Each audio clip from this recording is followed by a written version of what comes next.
Olá, esse é o início então do curso de História da Coreia.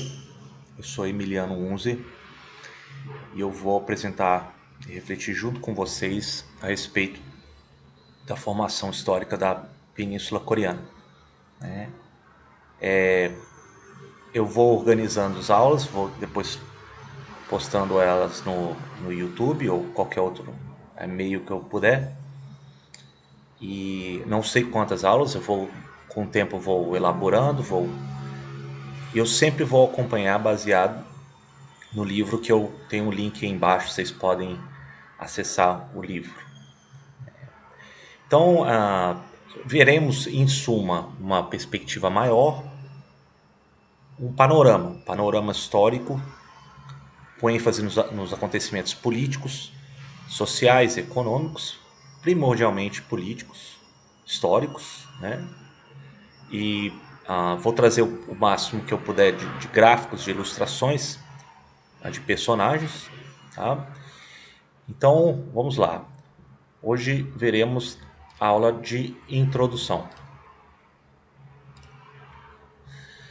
Então, o que temos como introdução, né, para o período histórico coreano temos que remeter a sua primeiro a sua formação histórica. E a sua formação histórica ela envolve povos, migrações. Isso na extensão asiática ela está inserida na sua extremidade. Você tem povos que vieram das estepes asiáticas, migraram, trouxeram seus valores, sua cultura, seu meio de caça, de coleta. Isso tudo então vai permear a história coreana. Veja, antes de tudo, eu queria aqui divulgar o meu livro, né? Aqui vocês podem achar ele na Amazon.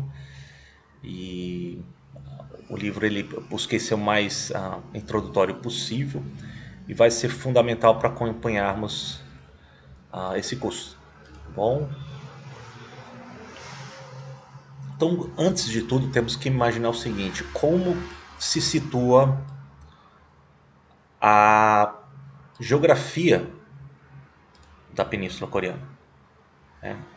Então, a Península Coreana, na verdade, ela se encontra mais ou menos em torno da latitude 38 norte.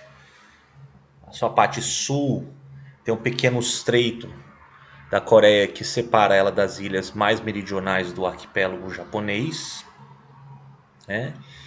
E ao norte principalmente o rio Yalu, separa ela da região nordeste da China, que muitas vezes vou me referir como a Manchúria, né? A espinha dorsal, você tem uma cordilheira de montanhas na península. E então temos de um lado o Mar do Japão, o estreito da Coreia para a ilha Kyushu, e o Mar Amarelo, né? Aqui virado para o oeste, temos a proximidade com a península de Shandong. E essa península que vai dar bastante trabalho e proximidade, que é a península de Liaodong. E a proximidade também do norte da China, né, onde ela vai estabelecer por séculos o seu centro político imperial na região de Pequim. Isso tudo vai então situar geograficamente e historicamente também a península.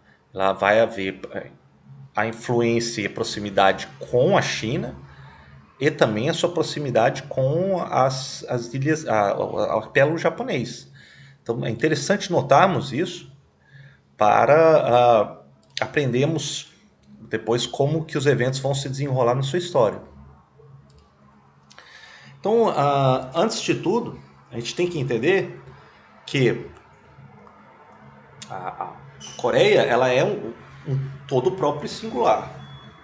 Ela criou novas ideias, novos conceitos, E os coreanos vão atravessar séculos de desafios e confrontos nas suas fronteiras, vão incorporar valores, boa parte deles chineses vindos, né, confucianos, depois até o budismo, e que entra cedo, se estabelece em determinados reinos na Península Coreana, e até vão revisar e adaptar esses pensamentos. Então não é uma assimilação acrítica, ela readapta, ela reinterpreta essas influências.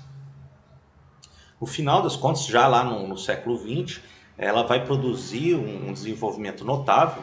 Hoje temos, por exemplo, a Coreia do Sul como uma das economias mais vibrantes do mundo, e a Coreia do Norte, portanto, ao norte do paralelo 38, é uma das economias dos regimes mais fechados e unipartidários, de regime de inspiração stalinista, perpetuando-se na família dos Kim, né? Então, ao longo dos séculos, vários grupos eles vão compor a Península Coreana, né? Vão moldar a sua cultura, a sua identidade. Isso vai incluir manchurianos, japoneses, chineses, comerciantes vindos de várias partes do leste e sudeste da Ásia, né? E isso vai então se consolidar em composições políticas determinadas, clãs, pequenos reinos, ou até mesmo já pretensões imperiais quando se estende além da Península Coreana. Uma das dinastias, eu acho que talvez a mais recente, duradoura, vai ser a partir depois das invasões dos mongóis do século XIII, a dinastia do Choson, que veremos aí. Claro, depois do século XIX haverá uma agressão imperialista. Durante essa dinastia Choson, a Coreia ela se fecha, né? Primeiro por desavenças com relação à dinastia dos Qings, que ascende na China no século XVII, e também com o fechamento dos portos e as fronteiras japonesas a partir do século XVII. No século XIX ela sofre essas agressões imperialistas. A China ela tenta fazer com que ela seja uma tributária do Império do Meio, e os japoneses eventualmente chegam e ocupam com o Tratado de Kangwa no final do século XIX. Em 1910 a Coreia torna-se protetorado japonês. E a última grande tragédia, claro, foi a Guerra da Coreia, de 1950 a 53, e fratura essa península em duas partes. Então, a Coreia, em termos geográficos, então, a gente vimos brevemente, né? Ela é rodeada por mares em seus três lados, né? E nos seus três lados ela projeta-se, então, ela tem uma tendência a se voltar aos mares, né? Tirando a parte norte. Isso vai ter uma abertura para entrada de estrangeiros e também de ideias, né?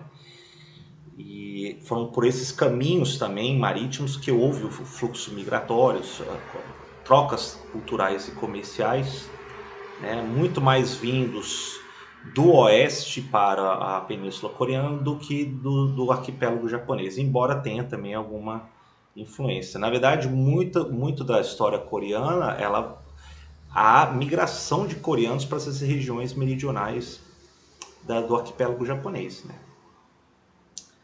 E você tem a ascensão de dinastias que vai ter relações com outras dinastias, como por exemplo uma aliança que foi firmada em 660 com o reino de Silla e com a dinastia Tang dos chineses.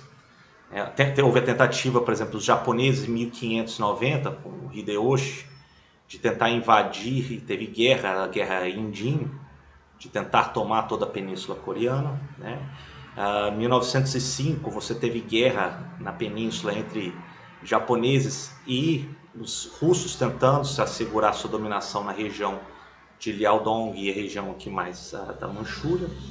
E em 1950 e 53 a invasão de tropas norte-americanas ou das Nações Unidas sob o general MacArthur, de tentar pôr fim aí a existência do regime comunista do norte da península. Então, na verdade, é uma região de migrações, de confrontos, de trocas, né? E então foi pelos mares, pela essa região que tudo se estabelece. Então, é uma região dinâmica, não é uma região isolada. Ela tenta algumas vezes até se isolar, mas é muito complicado. E também você teve a projeção desses coreanos para fora, né? Então, além das ilhas meridionais, você tinha já estudiosos coreanos que iam estudar nas cortes chinesas, até viravam funcionários educados nas academias confucianas, né? Bom, enfim. Agora, em termos físicos, a Península Coreana ela é marcada por uma cadeia de montanhas, né? Perceba aqui que é quase como uma espinha dorsal muito mais prevalecente do norte, né? Até chegar aqui na região do Rio Yalo, marca a fronteira norte dela, e o sul um pouco mais plano, mas é uma espinha dorsal, então marca praticamente 70% da península. As terras baixas prevalecem na região mais aqui ocidental, né, onde tem suas principais cidades ao longo dos rios mais navegáveis, né, como o Rio Han, por exemplo. A cadeia corta de norte ao sul, né, essa é chamada a Cordilheira de Baekdu, que na verdade vem da origem de uma montanha onde, de acordo com os mitos, é onde originou o fundador dos coreanos, né? A figura chamada Nangun, que veremos em aulas posteriores. Os rios eles correm em grande medida do leste para o oeste, né? Então é natural, porque se prevalecem as montanhas aqui, elas estendem e correm geralmente para cá, poucos correm para lá. Então temos o Yalo, temos o Chongjong, o Daidong, o Indim, o Han e o Kun, entre outros principais. As exceções são poucos, né? São o rio Nakdong, que flui para o sul, e o rio Tumen também, que vai fluir para o leste a partir do Monte Baekdu. O clima coreano ele é definido pela sua situação peninsular, né? Então ele está aberto aí aos ventos dos mares, né? O arquipélago japonês, no geral, ele protege a região ao leste, né, de maiores tempestades que poderiam vir do Pacífico, né? Tanto aqui, até no arquipélago japonês, aquela parte voltada para o leste é onde sofrem mais os ventos, né, as intempéries. Mas isso não significa que a Coreia não tenha regime de monções, tá? Na verdade, as monções chegam no norte vindos do leste asiático. No verão geralmente é quente e úmido e o inverno é seco e frio. E durante o inverno os ventos predominam do noroeste, né? E vem da massa continental de alta pressão da vastidão siberiana. E aí isso derruba a temperatura e umidade. No verão, as monções trazem as chuvas, 70% das precipitações ocorrem em 3 meses no ano, geralmente de junho a setembro. Ocasionais tempestades, tufões pode ocorrer, mas é suavizado em grande parte pelas ilhas japonesas ao leste. E o clima das monções que vai permitir a Coreia desenvolver o cultivo do arroz desde o século VIII, né, nessa região de planícies. Isso é fundamental, né? Assim como a importância capital também do arroz para o florescimento de comunidades no arquipélago japonês.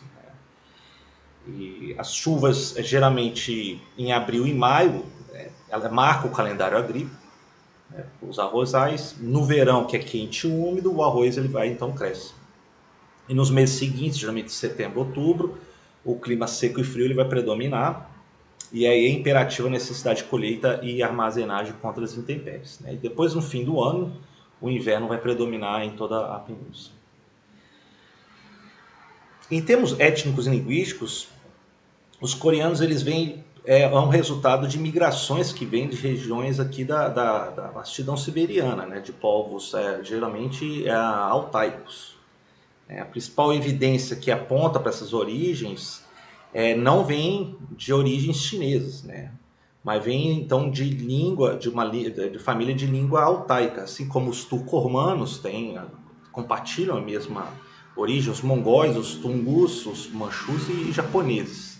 Então vejam que já tem aí uma raiz linguística completamente diferente dos chineses, tá? Outras evidências vão apontar que as origens coreanas, com relação ao que diz os mitos e símbolos de totens, de ursos e tigres, né, ele remete a povos altaicos também dos estepes asiáticos. E o culto desses símbolos e mitos eles vão se conjugar com a prática siberiana do xamanismo, né, de dar valor simbólico a objetos usados em rituais, como a espada, o espelho. Também isso também está presente nas origens dos cultos japoneses, tá? E você tem, claro, depois a influência chinesa, mas isso vai vir em momento posterior, né? Com a introdução da escrita a chinesa, já depois nos primeiros séculos depois de Cristo, né? E os caracteres chineses eles são preservados, inclusive por muito tempo como prestígio, como meio de estudo dos clássicos confucianos, né? E também para os ritos cosmológicos confucianos e também para os estudos budistas na Península Coreana, né? Eventualmente, a língua chinesa ela vai ser adaptada, porque apesar da língua escrita, a fala ela já é completamente diferente. Então, determinado momento no século XV, o rei Sejong, por exemplo, da dinastia Chongzong, no século XV, ele elabora uma escrita própria, né, que é em torno de um alfabeto chamado Hangul, né. E a motivação disso do rei foi justamente permitir para os coreanos lerem e entenderem as obras chinesas, confucianas e budistas, né. Então isso vai até ser um marco do desenvolvimento de uma identidade, de uma nação coreana. Tal é a importância desse evento do rei Sejong, né? Mas a língua chinesa e seus caracteres chineses eles não vão permanecer ainda, né? Como sinal de prestígio e cultura no meio dos estudiosos da elite coreana, tá? Só no século XIX, depois de uma ampla campanha de publicações de jornais e livros a serem escritos em Hangul, que as coisas vão começar a se modificar. Então, durante séculos ainda prevalece o prestígio da escrita chinesa, né? E, claro, aí depois no início do século XX, o Hangul e o coreano vão ser banidos pela dominação japonesa, né? Os japoneses forçam eles, inclusive, a estudarem a escrita japonesa, a fala japonesa, no meio público, principalmente, né? E depois da Guerra da Coreia, a escrita coreana ela vai ser valorizada, mas vai sofrer a divisão, né? Depois de 53. O Estado coreano vai ter vocábulos e características que vão ser um pouquinho diferente de acordo se é no norte ou no sul da Coreia, né? E tanto é que a Coreia do Norte, por exemplo, ela não se refere à sua escrita mais como Hangul, mas sim como Joseongu, né? E apesar disso, as diferenças ainda não são tão marcantes, né? Você tem certas diferenças de dialetos, mas são comunicáveis, compreensíveis entre as duas partes. O coreano, além do continente, além da península, ela também vai permanecer com a sua comunidade. Então, quando eles migram, muitos vão para os Estados Unidos ou para as outras regiões, eles trazem com eles essa cultura e isso é até fonte do dinamismo do próprio coreano, né? Isso faz parte da sua característica de se adaptar. Eu só deixei de considerar com vocês esse mapa, na verdade, linguístico, só para reforçar que a grande parte da ligação étnica, dos momentos primordiais, tá? Vem dessa região aqui altaica e ela penetra pela região norte na Península Coreana. Depois dos primeiros séculos de nossa era, ela vai começar a ter já uma ligação com o Império Chinês. E eventualmente haverá migrações depois e até trazendo uma influência cultural, étnica também para as ilhas meridionais aqui do continente ah, do arquipélago japonês. Então, o que a gente pode considerar como um momento de para encerrar essa primeira exposição nossa? Então, vemos a situação geográfica, vemos brevemente como se deu a formação linguística, étnica, e tudo isso então vai ser o nosso patamar para compreendermos depois o desenvolvimento histórico do curso. Na próxima aula veremos então o início dos primórdios aí da história coreana.